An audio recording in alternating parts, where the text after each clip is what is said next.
Un plaisir de vous retrouver. Bonjour à tous. Voici les titres de ce journal.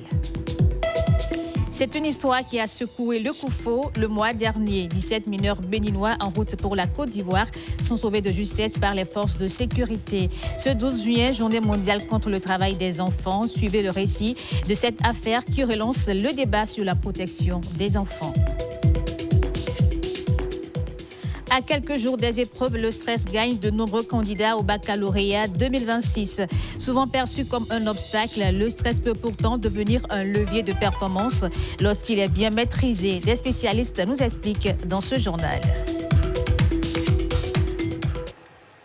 Bonjour à tous et bienvenue dans ce 13h Protéger les enfants. C'est aussi leur donner la chance d'étudier et de réussir. C'est le défi qui attend justement les candidats au bac 2026. Le compte à rebours est lancé et à l'approche des épreuves, le stress gagne du terrain.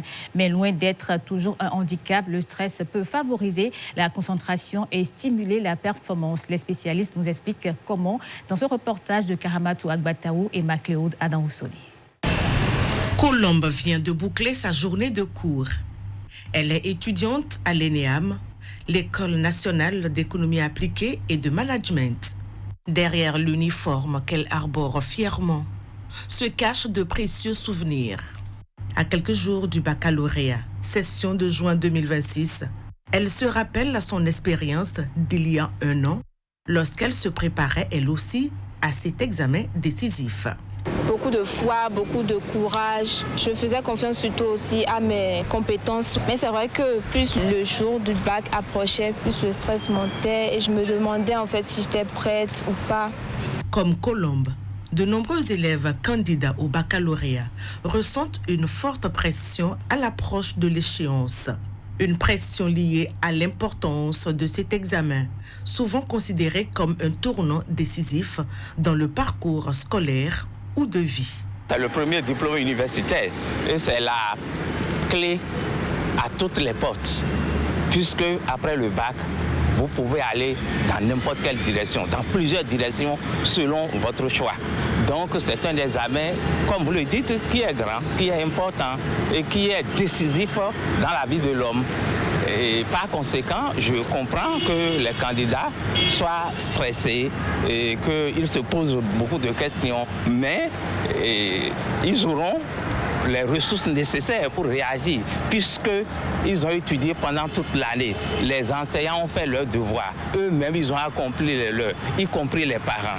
Donc, ça ne doit pas être une occasion d'entrer dans la peur, dans ce qui peut les empêcher de réussir, non. Dès qu'on pense au bac, on pense vraiment à quelque chose de grand, à un diplôme vraiment très important que nous devons obtenir pour continuer nos études si nous voulons continuer sur le plan professionnel. Attente, fierté, stress, quel que soit l'état d'esprit des candidats, la petite boule au ventre, elle, est toujours présente. Une réaction normale et inhérente à l'espèce humaine. C'est la connaissance immédiate ou spontanée que nous avons de nous-mêmes, et de nos actes et de tout ce qui est extérieur. Donc si un candidat est vraiment un vivant supérieur et qu'à l'étape actuelle, il n'a pas de stress, c'est qu'il ne se souvient pas de ce qu'il veut faire. Donc le stress est un ferment, c'est un carburant qui pousse à bien réagir et à réagir positivement. Mais c'est la peur, l'angoisse qu'il doit éviter et les idées négatives. Encore quelques heures avant le coup d'envoi des épreuves, pour les candidats, l'heure n'est plus aux hésitations, mais à la concentration pour transformer leurs rêves en réussite. 17 mineurs béninois, un seul bus, une destination, la Côte d'Ivoire. Mais à Moussafoué, dans le Koufo, le voyage s'est brutalement arrêté grâce à l'intercession des forces de sécurité. De quoi relancer le débat sur la protection des enfants au Bénin. Ce 12 juillet, à l'occasion de la Journée mondiale de lutte contre le travail des enfants, retour sur cette affaire dans ce récit de Rodrigue Ola Babagbeto sur des images d'Edmond Rumbo et des confrères de Racine TV. À l'examen du CEP 2026, il a composé comme des milliers d'autres candidats au certificat d'études primaires. Pourtant, rien ne laisse deviner que quelques jours plus tôt, cet enfant se trouvait à bord d'un bus en partance pour la Côte d'Ivoire. C'est mon père qui m'a informé que je dois aller en Côte d'Ivoire, travailler dans les plantations. Un voyage qui aurait pu l'éloigner durablement de l'école et compromettre son avenir. Mais grâce à l'intervention de la police et des services de protection de l'enfance, ce jeune candidat a pu retrouver le chemin de la salle d'examen. Sur ordre du procureur, le seul enfant là nous a été remis pour les nécessaires affaires pour que l'enfant puisse composer dans les conditions normales. C'est ainsi que nous avons identifié le CAPE Shalom. Eux se sont chargés d'assurer les vrais dessinateurs, le cahier de choix, et les bics, les gommes, le crayon. Derrière l'histoire de ce jeune candidat se cache une affaire aux ramifications bien plus larges. Le 28 mai dernier, ce bus transportant 17 enfants a été intercepté à Ronsaroué, dans la commune d'Aplaroué. Originaires du Zou, des collines, du Mono et même du Koufo, 17 mineurs étaient convoyés vers la Côte d'Ivoire. Selon les premiers résultats de l'enquête, leur destination finale était des plantations de cacao où ils devaient être exploités comme main-d'œuvre. Le préfet Christophe Mengbedji était encore en fonction lors des faits. Quand il y a un enfant, colline, 2 enfants, Koufo, 2 enfants, Mono, 2 enfants, et 10 enfants provenant du Zou. C'est criminel selon moi. Si on ne les avait pas interceptés, c'est fini. Le Bénin aurait perdu ce fait 17 enfants. On ne sait ce que ces enfants vont devenir demain. Une réalité qui remet en lumière le phénomène persistant de la traite transfrontalière des enfants, malgré les campagnes de sensibilisation et les dispositifs de surveillance mis en place. Que les populations puissent quand même se dire « Ah, l'État a mis à notre disposition toutes les structures pouvant nous accompagner dans notre vécu quotidien. » Le 2 juin dernier, 2 chauffeurs, 4 convoyeurs, 6 personnes chargées de l'encadrement des enfants ainsi qu'un parent ont été présentés au procureur dans le cadre de cette affaire. Pendant ce temps, plusieurs parents contactés ne se sont toujours pas manifestés. Pour le peu d'informations que nous avons, c'est que c'est un oncle qui vit là-bas, qui serait revenu et en voulant retourner, donc à Côtier par exemple, les parents de ces enfants, comme quoi l'Eldorado se trouve là-bas. Moi je voudrais lancer un appel à tous nos concitoyens pour qu'on se mobilise pour protéger nos enfants. Après la procédure judiciaire, les 17 mineurs sont confiés à différents guichets uniques de protection sociale pour leur accompagnement et leur réinsertion. Pour le jeune candidat au CEP comme pour les 16 autres, l'histoire n'est pas encore terminée. Il incarne déjà une victoire, celle de la protection de l'enfance sur l'exploitation et celle de l'espoir sur la fatalité. Un autre combat est mené pour les plus pauvres, celui de la sécurité de leurs terres. Les personnes vulnérables font l'objet d'une attention particulière dans les opérations d'enregistrement foncier conduites dans plusieurs communes du Bénin. Le cadastre national porte aussi une ambition sociale, celle de ne laisser aucun groupe en marge du processus. Marcel Arrossi nous en parle dans ce reportage. Pendant longtemps, pour de nombreuses personnes au Bénin, posséder ou exploiter une terre ne signifiait pas forcément disposer d'un droit reconnu et sécurisé. Une réalité qui touchait plus particulièrement certaines catégories de population, femmes, jeunes, éleveurs, agriculteurs ou encore groupes minoritaires. Dans la mise en œuvre du cadastre national, cette question a été identifiée très tôt comme un enjeu majeur. Depuis le montage du projet jusqu'à son opérationnalisation, il était question de réfléchir à ce qu'un cadastre qui est mis en place au Bénin ne soit pas un cadastre exclusif, mais que ce soit un cadastre qui est accessible et qui prend en compte toutes les catégories de la population béninoise. L'objectif affiché, faire en sorte que la modernisation foncière bénéficie à tous, y compris aux populations les plus exposées au risque d'exclusion ou de contestation de leurs droits. Sur le terrain, cela se traduit par des actions ciblées de sensibilisation, d'accompagnement et de mobilisation communautaire. Une démarche destinée à encourager ces groupes à participer pleinement aux opérations de collecte et d'enregistrement des données cadastrales. Les autorités ont compris que si on veut assurer une durabilité et une fiabilité de ce document, de cet outil de gestion, il faut forcément impliquer les acteurs qui sont généralement marginalisés. Pour de nombreux bénéficiaires, l'enregistrement au cadastre apporte une reconnaissance officielle, une sécurité supplémentaire et parfois même de nouvelles perspectives économiques. Autrefois, pour acheter une parcelle, la femme devait remettre l'argent à son époux qui l'enregistrait uniquement en son nom. Après son décès, la situation devenait très difficile face à la belle famille. Certaines femmes perdaient tout, leur argent et leurs biens. C'est avec une grande joie que je m'exprime aujourd'hui, car nous avons reçu les documents que nous avons longtemps espérés. Nous pensions avoir été oubliés, mais finalement, on s'est souvenu de nous et nous sommes vraiment heureux. Et s'il subsiste encore d'autres défis pour atteindre certaines catégories peu représentées, les organisations de la société civile accueillent déjà les avancées actuelles avec satisfaction. Nous pourrions dire que ce projet nous a permis d'avancer dans le domaine des femmes, des jeunes et des personnes handicapées. Moi, j'en étais vraiment ému. À mesure que le cadastre s'étend, une conviction gagne du terrain. La sécurisation foncière produit pleinement ses effets lorsqu'elle profite à l'ensemble des populations, sans distinction. La fête nationale de la Russie, appelée Jour de la Russie, est célébrée le 12 juin de chaque année. Elle commémore l'adoption en 1990 de la déclaration de souveraineté de l'État russe, marquant la naissance de la Fédération de Russie. Au Bénin, cette célébration est placée cette année sous le sceau de l'amitié. Les précisions avec Pedro Mensangbewa, Renaud Akapo et Mathieu Dibeglo.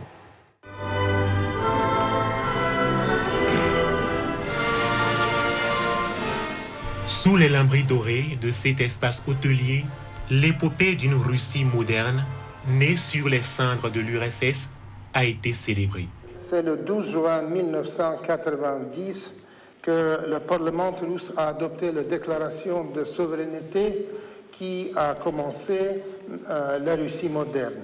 Bien plus qu'une simple célébration, la commémoration du jour de la Russie a mis en lumière les atouts d'une coopération qui traverse des générations. L'événement a offert une tribune pour des promesses d'avenir et une volonté réaffirmée de bâtir un partenariat mutuellement bénéfique pour les deux États. Le 22 avril dernier, Son Excellence M. Vladimir Poutine, notre président, a adressé ses sincères félicitations à Son Excellence M. Romuald Vodani. Le chef d'État russe a exprimé son espoir que son homologue béninois contribuera au développement continu des relations bilatérales dans l'intérêt de nos deux peuples. C'est devant cette belle brochette de personnalités issues du corps diplomatique et de l'Association des diplômés béninois de Russie que le toast a été porté. Vive l'amitié. Au cœur de cette soirée conviviale, la coupure du gâteau a été scellée sous le sceau de l'amitié qui unit les deux peuples. Les relations entre le Bénin et la Russie sont nées d'un partenariat historique. Et cet héritage s'est surtout traduit par la formation de milliers d'étudiants béninois en Russie au fil des décennies. Ces relations se traduisent par des échanges politiques très soutenus, mais aussi par une coopération active dans divers domaines, ainsi que par l'accompagnement de plusieurs générations de cadres béninois formés dans des universités russes. Quelques figures éminentes du tandem Bénin-Russie ont été distinguées au cours de cette soirée. Pour l'ambassadeur de la Fédération de Russie près le Bénin, cette cérémonie marque aussi la fin d'un parcours. Ma mission au Bénin touche à sa fin. Un moment de grande émotion pour Igor Dmitrievitch Evdokimov, qui repart du Bénin avec des souvenirs intarissables. Travailleur honnête. Intéressons-nous à présent au mariage. Longtemps considéré comme un pilier incontournable dans la société, il tend à perdre son statut. Entre évolution des mentalités, contraintes économiques et nouvelles aspirations individuelles, le regard sur cette institution change progressivement. Le mariage est-il toujours un modèle d'actualité? Élément de réponse avec Jennifer Sativi et Jacob Toshoedo. Le mariage, quelques décennies auparavant, représentait plus qu'une union. Il incarnait la stabilité et la transmission des valeurs. Mais aujourd'hui, cette vision semble progressivement s'effriter. Il faut une certaine aisance financière pour se marier et aussi une patience extrême, ce que beaucoup d'hommes n'ont plus aujourd'hui. De nos jours, on n'est plus forcément intéressé par le mariage, tout simplement parce qu'on s'intéresse à soi-même. Moi, par exemple, je m'intéresserais plutôt à voyager, à m'amuser avec ma famille, mes amis, qu'à chercher un homme dans ma vie qui va venir me déranger, me perdre mon temps. Vu le taux de divorce de nos jours qui est très très très élevé, je dirais que le mariage ne peut plus être une priorité. Le mariage ne peut plus être une priorité. On va se concentrer sur beaucoup plus d'autres choses, sur le développement personnel. Autant de raisons qui chaque jour émoussent l'envie de franchir le pas. Plusieurs facteurs socio-culturels en sont à la base. Avant, on éduquait la fille qu'à être une mère, à être une femme, à être une épouse, et le garçon à être un homme et à pouvoir besoin de la famille. Mais aujourd'hui, l'éducation, ce n'est plus vraiment dans ce sens-là. Les parents, leurs enfants, ils aimeraient que leurs enfants aient de belles études, font une belle carrière pour demain prendre soin d'eux. L'homme ne voit plus la femme telle qu'on l'entrevoyait avant, voilà, sacrée, précieuse et tout. Et la femme aussi n'envisage plus l'homme comme celui avec qui je dois me marier. Les jeunes aujourd'hui voient les couples qui prenaient comme repère se séparer après des années de mariage. D'autres qui souffrent dans le mariage et qui sont quand même dedans. Et puis, ils sont hésitants à s'engager. Il y a également l'influence des réseaux sociaux. Aujourd'hui, de façon permanente, on voit sur les réseaux sociaux des couples irréalistes et les jeunes comparent ce qu'ils voient à leur réalité et se disent pourquoi ne pas attendre. Pour autant, le mariage n'est pas à balayer du revers de la main. Les spécialistes s'accordent à le dire, son rôle de socle pour la sécurité et l'épanouissement reste indéniable. Si vous vous mettez tout de suite avec la fille de quelqu'un, vous l'enceintez, ça frise du vagabondage. Donc la vie de concubinage n'a aucune sûreté et puis ne promet pas tout de suite quelque chose à long terme. Le mariage a également une protection juridique. Il protège les conjoints, les enfants. Donc le mariage, tout de suite, on ne peut pas dire que c'est quelque chose à oublier totalement, mais il faut vraiment poser le pas quand on est décidé à aller de l'avant. Pour construire des familles stable, des familles épanouies, le mariage reste une nécessité. Si je décide de ne pas me marier, d'être épanouie et de faire une belle carrière, j'ai pris cette décision-là. Mais lorsqu'on me dit je peux faire des enfants, je n'ai pas besoin d'un homme pour les éduquer, je dis là, il y a un problème. On n'a pas pensé à ces enfants-là, mais on a pensé à soi seulement. Selon une étude de l'Organisation de coopération et de développement économique publiée en 2024, l'âge moyen du premier mariage est passé en l'espace de 3 décennies, de 25 à près de 32 ans chez les femmes et de 28 à 34 ans chez les hommes. Nous sommes vendredi et le week-end s'annonce riche en découvertes et en divertissements. Humour, cinéma, cirque, slam ou encore nostalgie des années 1990. Les acteurs culturels proposent plusieurs rendez-vous à travers le pays. Voici notre sélection des sorties à ne pas manquer avec Pedro Vincent-Ngwiwa.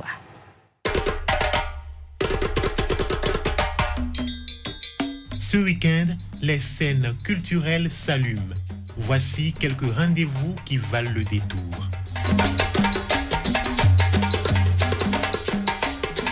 Les amateurs d'humour, prenons la direction ce vendredi de l'Institut français du Bénin à Cotonou.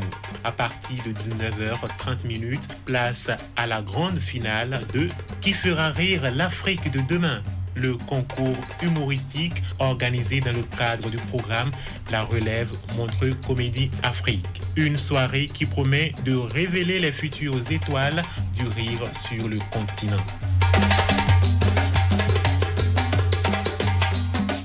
Samedi, changement d'ambiance avec la première diffusion du documentaire Entre filet et espoir, Les pêcheurs de Ganvier du réalisateur Cyril Hunga.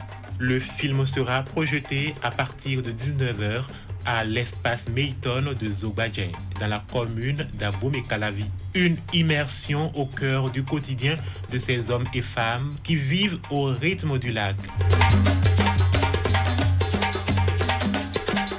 Toujours samedi, les nostalgiques des années 90 pourront replonger dans leurs souvenirs à l'occasion du festival Anciens Jeux des années 90.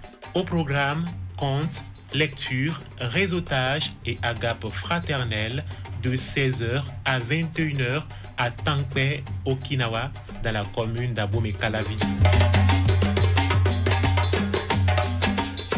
Les arts de la scène seront également à l'honneur à Ouida.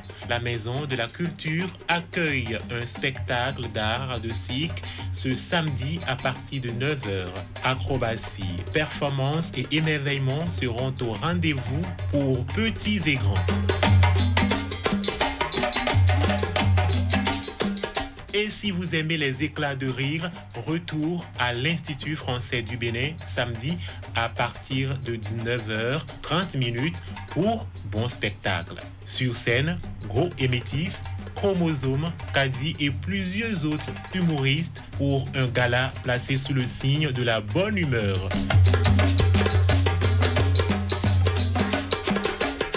Enfin, le week-end s'achèvera en poésie avec la Nuit du Slam. Les slameurs investiront l'esplanade de l'école normale supérieure de Porto Novo ce dimanche à partir de 19h pour une soirée de mots, de rythme et d'émotion. Humour, cinéma documentaire, cirque, nostalgie ou slam, il y en aura pour tous les goûts. Alors, faites votre choix et profitez pleinement de ce week-end culturel au Bénin.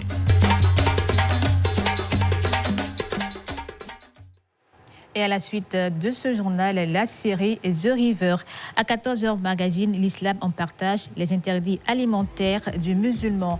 À 15h30, divertissement, le trône. À 16h, documentaire, les sentinelles de l'Afrique. À partir de 19h, le plateau reporter suivi du match entre le Canada et la Bosnie-Herzégovine à 20h. À 22h30, le journal télévisé, édition unique. Merci de votre aimable attention.